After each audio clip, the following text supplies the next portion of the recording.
Hello.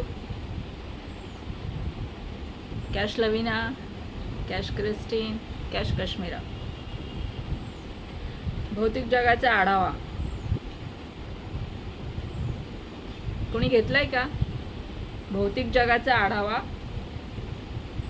सम्यक ज्ञान, सम्यक नाव आणि आचरण अशुद्ध, कशालाही साम्य नसणारं विसंगत आयुष्य जगणाऱ्या लोकांसाठी हा मेसेज. जर तुम्हाला कुठल्या गोष्टीचं सखोल ज्ञान नसेल ना, तर तुम्ही त्या गोष्टीमध्ये डोकावायलाही जाऊ नका.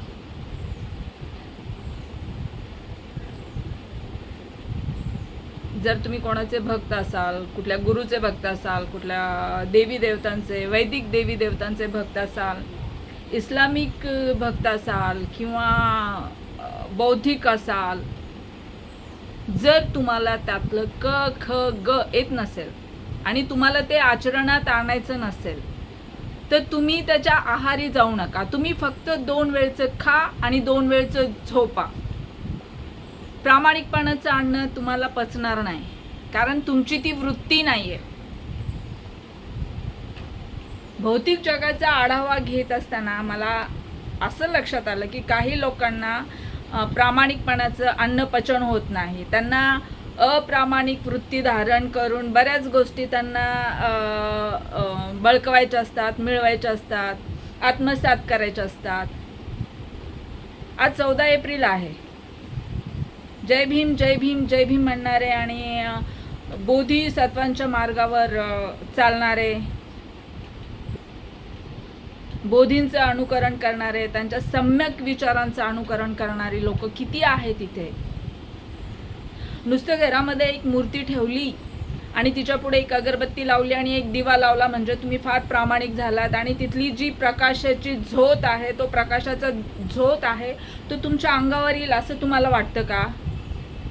चुकीचं वाटतंय. कारण तुम्ही आतून बाहेरून पूर्ण काळे आहात, पूर्ण काळे झालेले आहात. प्रकाश हा तुमच्या आयुष्यात नाहीच आहे. मी आढावा घेतलाय म्हणून बोलतीये.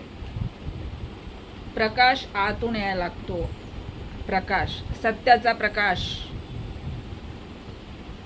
कलियुग आहे, इथे हिंसा थोडीफार करावी लागणार, कारण गांधीहून आपल्याला चालणार नाही. हिंसा करायला लागणार, पण कोणाशी करायची हिंसा? आपल्या घरी अतिथी म्हणून आलाय त्याची, की आपल्या घरी तो का आलाय आणि कधी जाणार?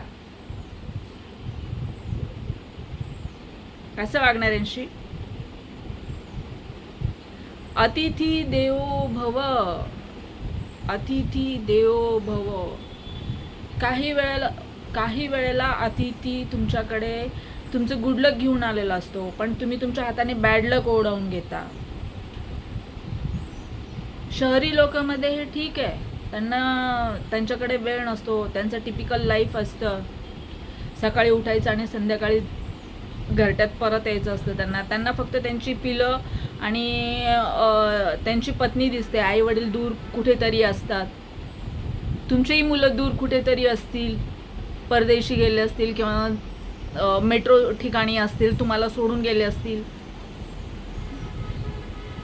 सांगायचं तात्पर्य हा की आचरण शुद्ध ठेवा, आचरण शुद्ध ठेवा, सगळ्या गोष्टी मिळतील. आचरण शुद्ध नसेल ना, काही मिळणार नाही. तुम्ही कितीही डोकं पटकलत आणि कितीही दिवे लावले देवासमोर, कितीही दिवे लावलेत, कितीही उदो उदो केलं, तोंडातून उदो उदो चालत नाही. तो इथून यायला लागतो, आतून यायला लागतो.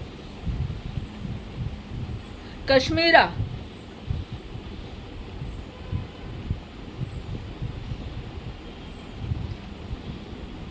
चुनिंदा पीपल, चुनिंदा लोग, चुनिंदा रास्ते, चुनिंदा डिसीजन और मंजिल एक. मैंने डिसाइड कर लिया है. उम्मीद है कि रास्ते में अच्छे लोग मिलेंगे. अगर हम मंजिल की ओर जाते हैं तो कई तरह के रास्ते आते हैं. कभी एक्सप्रेस हाईवे आ जाता है, कभी चढ़ान आती है, कभी ढलान आती है, कभी कच्चा रास्ता आता है. मेरे रास्ते में कुछ लोग ऐसे ही आए और कुछ रास्ते ऐसे ही आए. जिंदगी का मज़ा वैसे ही है। जिंदगी का मज़ा चढ़ उतार चलने में ही है। जीत का मज़ा हारने के बाद ही है। सम्यक वृत्ती, सम्यक आत्मभाव, सम्यक वागणूक वागायला शिका. आपल्या पोटच्या मुलासारखंच दुसऱ्याच्याही मुलांना आपलं समजा. स्वतःपुरतं बघत गेलात, एक दिवस दबायचंय जमिनीत. सगळ्यांना राखून उडायचंय.